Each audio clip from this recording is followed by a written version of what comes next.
And the walls kept tumbling down. Vem acompanhando todas as formas, né, que o produtor ele pode realmente comercializar os seus produtos, né? Então aqui eu trago o formato legalmente, como pode ser feita a legalização dos estabelecimentos. Eles são três basicamente, né? A gente tem o CIF como órgão importante principalmente para o comércio fora do Brasil, o CIP, que é o Serviço de Inspeção do Paraná, e o SIM, que é o Serviço de Inspeção Municipal, aonde até então, né, antes de ter a lei de 2018, o comércio ficava restrito exclusivamente dentro do município.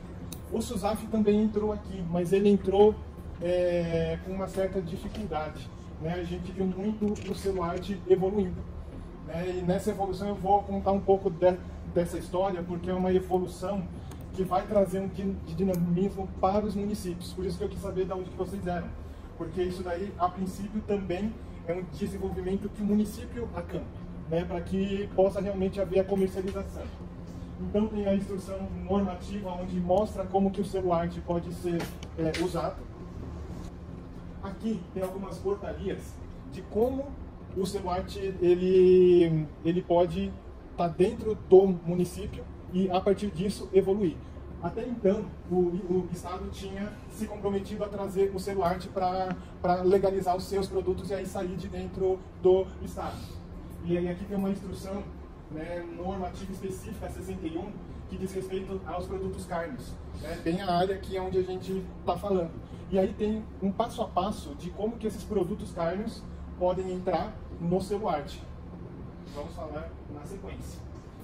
E em 2022, se vocês olharem aqui, no dia 16 de dezembro de 2022, então é algo muito recente, né, essa portaria, porque ela é muito importante. Porque até então o Estado estava organizando o Celuarte.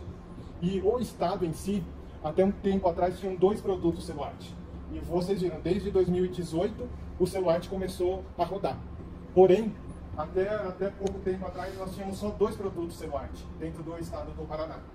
E isso era uma dificuldade que os municípios e os produtores estavam encontrando, porque afinal de contas tinha produtos excelentes, com características Celuarte, que não estavam sendo legalizados para que o comércio se ampliasse.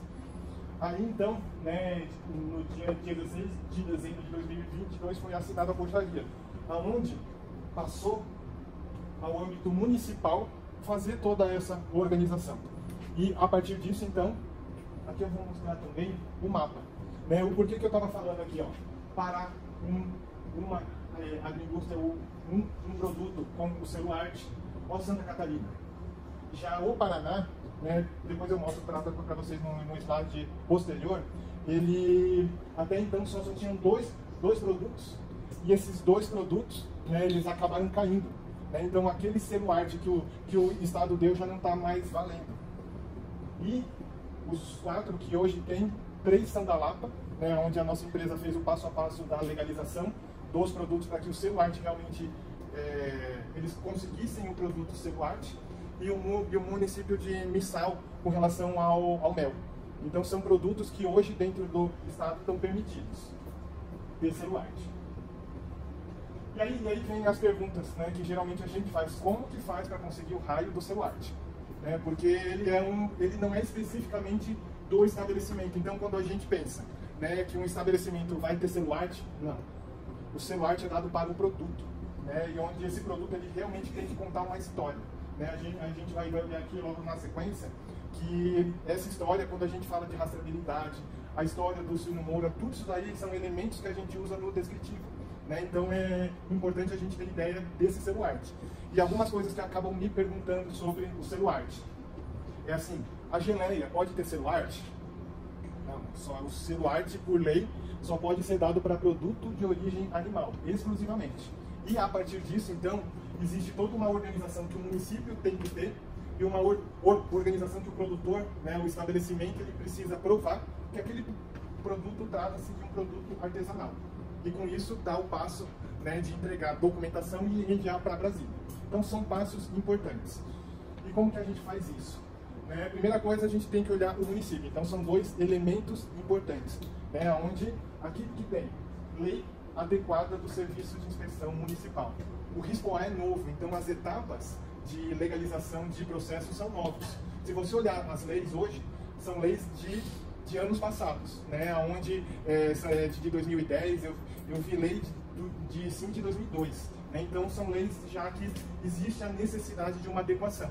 Da mesma forma, um regulamento, né? Um passo a passo de como que essa lei vai ser aplicada para que realmente o sistema de inspeção, o serviço de inspeção funcione. Então aí vem o veterinário, né? Esse veterinário ele precisa ser cadastrado no modelo do mapa, né? Onde tem um portal específico onde eu cadastro toda essa documentação lá. E esse cadastro, então, ele valida que o município realmente pode ser trabalhado o selo arte nele. A pergunta é, os municípios estão fazendo isso? Pense, 16 de dezembro de 2022, é muito novo. Né? Então, por isso, a ideia nossa de trazer essas informações e que vocês levem para os municípios de vocês. Porque é a partir disso que a gente sabe que o município vai estar apto para receber o produto de vocês que são selo arte. Alguma dúvida por enquanto aqui, gente? Tranquilo? Tranquilo? Então, a gente já viu agora que o município tem um papel importante dentro desse processo. Então, se vocês têm um contato, né, do serviço de inspeção municipal de vocês, não hesitem em informá-los, porque essa etapa é uma etapa fundamental, certo? Agora vamos entrar na outra etapa, que é a etapa dos estabelecimentos. Aonde aqui, quais são os itens importantes?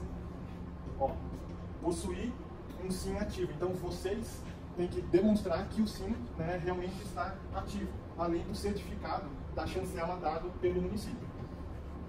Possuir os dados básicos, enviar os dados básicos, né, nome, RG, CPF, comprovante de endereço, GPS, aonde está o estabelecimento, e telefone para contato, e um e-mail, né, que é a forma onde a gente vai comunicar. Então essa é a etapa dos estabelecimentos. E aí vem uma outra etapa que a gente estava até vendo hoje de manhã aqui, que são os dados básicos, né, do produtor. Então um é onde o produtor mora, o outro é o dado do estabelecimento, são dois específicos. E aqui eu trago essa parte da rastreabilidade dos fornecedores, porque como a gente estava falando, a origem é importante. Da onde veio o suíno novo? Veio da propriedade que é do senhor. Tá, como que eu provo isso? Né, tem a GTA? Então eu cadastro a GTA da onde veio. Tem o envio pro abate? Então eu marco isso. Todos esses são elementos que vão compor a rastreabilidade. Certo? Da mesma forma, né, a gente tem o estabelecimento que existe a obrigatoriedade de ter as boas práticas de fabricação. E aí eu entro num item específico que são os autocontroles. Né? Vocês que produzem, tem as charcutarias, são itens que a gente traz como primordial para mostrar que o produto é feito de maneira sanitariamente correta. Então aqui eu demonstro isso, aonde o município entrega então esse relatório. Eu coloco em formato digital porque é importante ele sempre ser atualizado. Porque, lembra, dentro do estado do Paraná, 2 estabelecimentos de queijo perderam o seu selo arte. Por quê? Porque não houve demonstração de que continuou. Eles entregaram inicialmente para ter o selo arte e depois não fizeram mais nada. Com isso, existe periodicamente uma auditoria do mapa nos locais para realmente ver se se trata de um produto artesanal ou não. E essa parte da sanidade é fundamental, da onde é feito os produtos. Aí vem a parte de um relatório, que talvez, né, o Charles, né, aqui diz, tanto faz o relatório das boas práticas agropecuárias, né, onde tem, quem pode fazer isso? O poder público, que eu imagino que deve ser algo relacionado ao IBR, provavelmente aqui, mas abriu uma oportunidade de ser privado. Então, com isso, existe esse documento que eu tenho que entregar, né, para o município, para que ele chancele isso junto ao mapa. Né? Então, é um elemento importantíssimo. E aí vem o memorial descritivo dos produtos, né? onde aqui a gente tem de A a I quais são os itens. Lembrando sempre, né, que tem que ter características tradicionais, regionais e culturais únicas. A pergunta é, o produto que vocês fazem é assim ou não? Podem falar, gente. Vocês consideram que é nesse formato? Outra coisa, quando a gente fala nesse processo, né, existe a necessidade de eu demonstrar que tenha o uso de, o mínimo uso de equipamentos.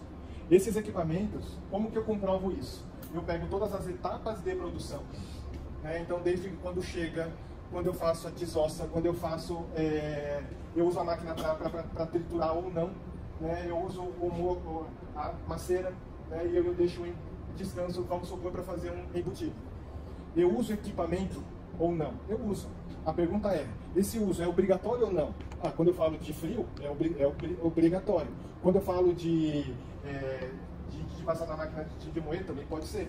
Então, como que eu mostro isso no passo a passo? Como que a gente fez com o produtor de queijo? Nós dividimos as etapas, fotografamos o maquinário e mostramos como que ocorre a produção, onde o produtor ele mostra manualmente como que ele faz. E esse foi um relatório que a gente acabou entregando, né? Então aqui tem exatamente um passo a passo de como pode ser feito. Posteriormente eu vou mostrar esse documento que nós conseguimos lá na LAPA, para facilitar assim a nossa compreensão desses itens aqui. Aqui então está o exemplo nosso lá na LAPA, né? Foram 3 produtos, celulite, né? E aqui tem o item bem importante, né? Qual a vantagem de ter o celulite? Agregação de valor ao produto, né? Para o produtor. Aumento na renda, porque por ele ser único eu coloco um valor específico nele, não é qualquer um.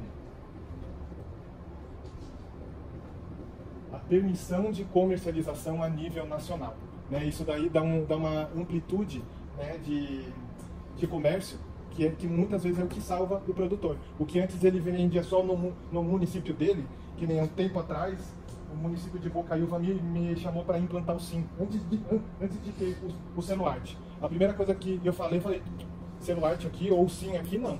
Por quê? Porque o SIM dentro do município que não tem essas características, o risco é muito grande, que nem Bocaiúva aqui, 60% era da zona rural, quer dizer, produzia seu próprio alimento, e o resto trabalhava em colônia. A gente ia ter um SIM lá para vender para quem? Né? Será que a estrutura de 100 mil, 200 mil, em quanto tempo ia se pagar? Né? Sendo que o comércio era exclusivamente dentro do município. Então, quando veio o secretário e falou: Marcos, implanta o SIM aqui, eu falei: ó, se a gente implantar o SIM aqui, a gente implanta, vai ser muito bom para tirar foto. Nós vamos ajudar um produtor que vai ter a sua estrutura conforme manda o figurino aqui, mas eu dou 1 ano para ele começar a correr atrás da gente. Por quê? Porque a fatura vai começar a vir daquilo que ele investiu e depois. Né? Então a gente olhando o SIM só como SIM, sem essas características, e aí veio o SUSAF em 2013, que veio como algo, putz, agora tem que ser regulamentado. De 2013 a 2019 não tinha sido regulamentado ainda o SUSAF. Então a gente ficou esperando. Enquanto isso, saiu o celulite. E aí foi que os municípios falaram: não, agora realmente é um instrumento importante. Só que o celulite, como vocês viram, primeiro veio para o Estado, que só fez 2 celulares. Como a gente viu em outros slides, tem Estado que avançou super bem. O nosso patinou um pouco, né? Até então, o final do ano passado, onde o município começou a ter essa prerrogativa de realmente conceder o celulite para os produtos. Isso mudou tudo. E aí a comercialização realmente pode ser nacional. Então a gente faz muitas palestras exatamente para que os municípios realmente encampem isso. Porque é fundamental. É muito importante que eles, primeiro, se habilitem e mostrem para os produtores o passo a passo como que faz para conseguir. Certo? E para o consumidor, confiança e acesso a produtos diferenciados regionais. Certo? Coisa que a gente pode estar produzindo aqui. Importantíssimo. E aí vem o desafio nosso, que eu trago. Digitalizar esses processos. Por quê? Como a gente viu, a questão relacionada ao SIM, ao CIP, o Estado perdeu 2. O porquê disso? Porque ele não conseguiu comprovar o passo a passo que tinha dentro da continuidade após a concessão do celulite para os produtos. E isso, quando o mapa veio e olhou, falou: não, para tudo isso daqui. Né? Então, quando eu digitalizo, eu tenho algo em tempo real. Isso daí, para o funcionamento, é fundamental. Porque eu mostro assim, ó, não, esse processo aqui, ó, tá falhando aqui, vamos revisar e colocar ele para funcionar. E aí ele continua. E para os produtores, né, estruturar então a cadeia produtiva. E quando a gente entra nos municípios e nos estabelecimentos, nós criamos um checklist para o Seluart. O porquê disso? Todos os produtos podem ser Seluart? Às vezes não. Então, assim, eu começo pelo básico aqui. Alguém tá vendo ovo aqui? O porquê disso? Porque ele não tem características artesanais. Ovo é ovo. Conseguiram, sim, para o mel, para os embutidos, né, para os produtos carnes, leite e derivados, e pescado da mesma forma. Então, com isso, houve uma evolução para que esses produtos eles realmente possam ter Seluart. Da mesma forma que a estrutura de produção também tem que ter características artesanais. E é aí que o checklist entra. Nós vamos até o estabelecimento e vemos o ponto a ponto se pode ou não ser Seluart.